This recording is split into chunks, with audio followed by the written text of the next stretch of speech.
largest contributor to the Amazon River is the Rio Negro. Its name comes from the fact that the water is as black as India ink. There are other black water rivers, but the Rio Negro is by far the biggest. So you'll ask, what turns the river black?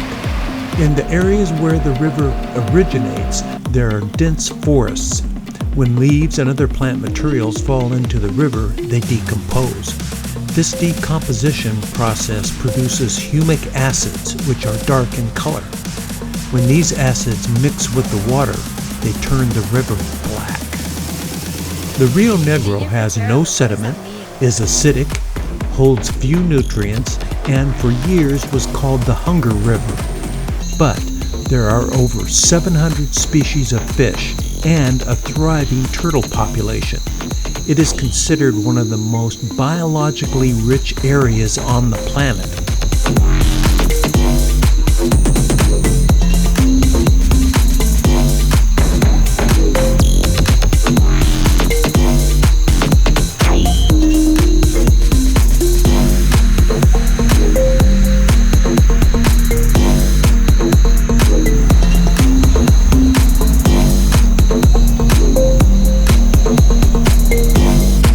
We are visiting an Amazon ghost town, Rio Negro.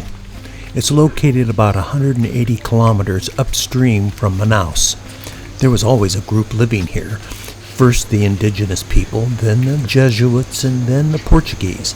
By the late 1800s, it was a successful town with more than 10,000 people living there. Its economy was based on the rubber boom, along with Brazil nuts and other Amazon products. When the rubber boom went bust, so did Rio Negro's economy.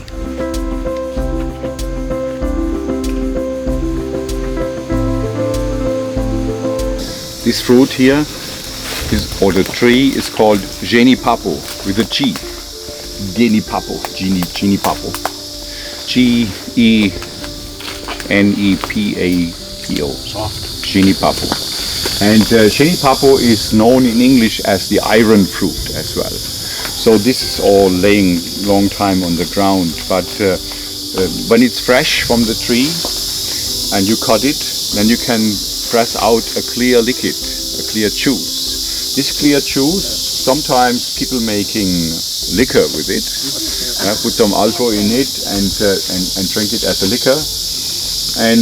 But the native people, thousands of years, they used this clear liquid which come out there for their tribal tattoos on the legs and on the arms.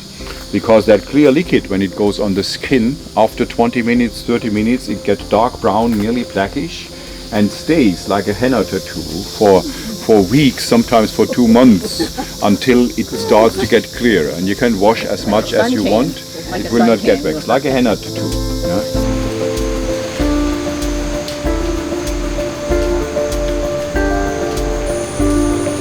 By the early 1900s, the majority of the residents had left to form a new town 100 miles closer to Manaus.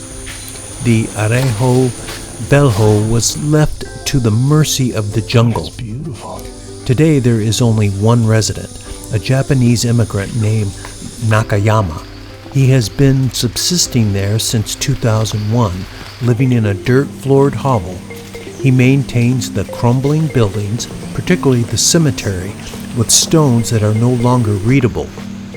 Visitors to the site know him as the hermit of the jungle, but he does have an electric generator and a television. Today, Rio Negro is an historical and archaeological site that is visited by tourists and researchers interested in the history of the Amazon. The ruins of the town, overtaken by the jungle, offer a glimpse into the past and the lives of the people who once inhabited this remote corner of the Amazon.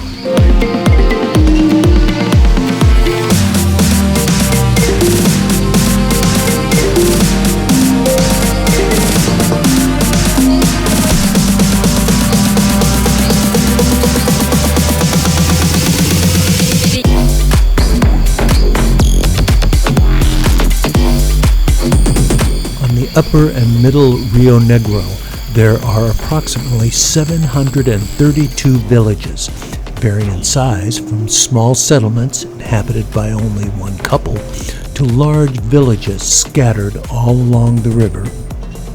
These communities have deep cultural connections to the river and rely on its resources for their livelihoods.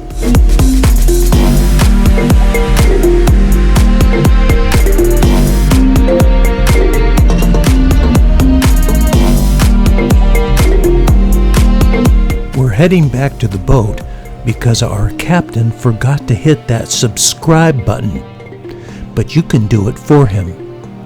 You can also click the notification bell, the like symbol, and leave a comment if you so desire.